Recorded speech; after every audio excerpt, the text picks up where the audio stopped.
So in January of 2014, I was going through a rough period. I just went through a breakup and I was still recovering from the shame of dropping out of a PhD program. I just needed a distraction to get my mind off things. I just found out about Nate Silver. He got famous by using statistics to accurately predict the 2008 election. And I'm a data scientist, so I'm thinking maybe I could do something like that to get my mind off things. And maybe I could have some fun at the same time.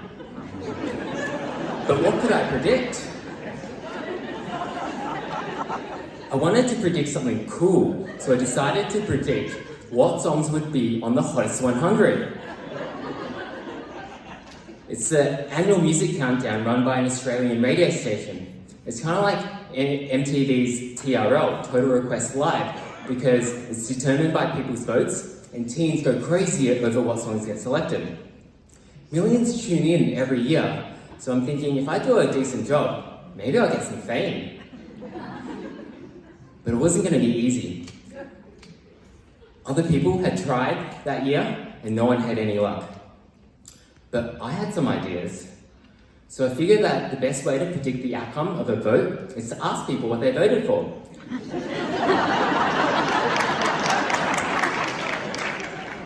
I had 1,428 Facebook friends, so I asked them. I got 4 responses. So that wasn't going to work, and I was stuck. But then I thought, lots of people are using Instagram and Twitter nowadays. I can go there. And I saw loads of photos of people with the tag, just voted in the Hottest 100. People were posting screenshots of their voting confirmation emails, which contained a list of all the songs they had voted for. This was the data I needed. This is fun. But there were so many photos that there was no way I'd be able to count them all in time. So I asked a tech-savvy friend, Nick, for some help. He suggested that we try OCR technology that would pull the text off the images and count the votes for us. And that turned out to work really well. In a standard poll, you might get 500 or 1,000 respondents. We ended up counting over 18,000 votes. And we used that data to create a prediction of the Hottest 100. We called it the Warmest 100.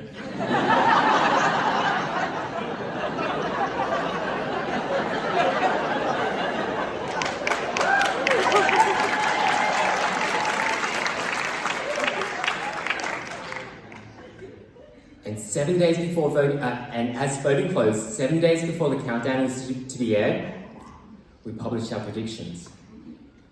And then the media requests started coming in. And when The Vine, the Australian version of Variety magazine, broke the story about what we had done, the Warmest 100 website started getting 50,000 hits a day. And I'm thinking, wow, is this really happening? Am I about to be famous? From data science?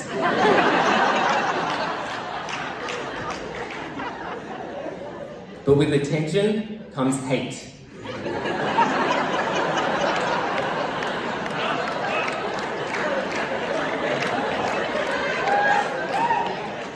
And it turned out that some people just hate spoilers. Kevin on Twitter said, "A pox on your house. How many kids did you tell Santa wasn't real this Christmas?" And Kevin was a friend of mine. And I didn't even know what a pox on your house means. I tried to ignore the haters, but something else was really concerning.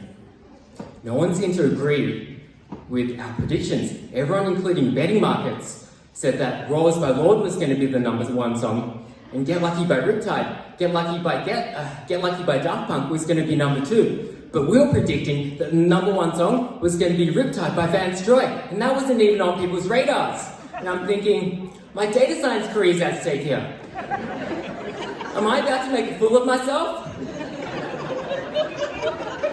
I'd soon find out, because before I knew it, it was January 26th, Hottest 100 day. and I'm live streaming the countdown at 2:40 a.m. from my living room in Chicago. They're down to the top 3, and there's 3 songs that I know of that they haven't played. Roars by Lord, Get Lucky by Daft Punk, and Riptide by Vance Joy. So I'm thinking, these will be the top 3 songs, but in what order? Then the DJ announces that the number 3 song is about to come on. I hear electronic music. It's Get Lucky by Daft Punk, and I do a mini celebration. And then the number 2 song comes on, and I hear a smoky female voice. It's Roars by Lord, and I celebrate again. And now it's time for the number 1 song. And the DJ says, the number 1 song in the Hottest 100 is, and a ukulele comes on the radio. It's Riptide by Vance Joy, and I'm jumping up and down in joy.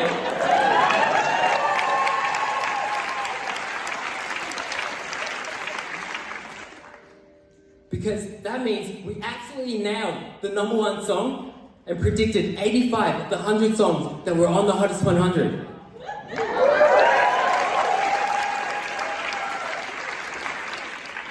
So doing the prediction gave me the distraction I needed, and I felt better.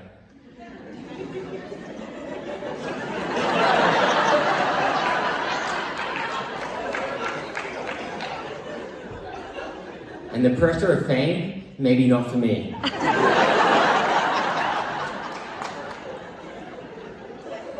But I do have a prediction of who's going to win tonight's Grand Slam.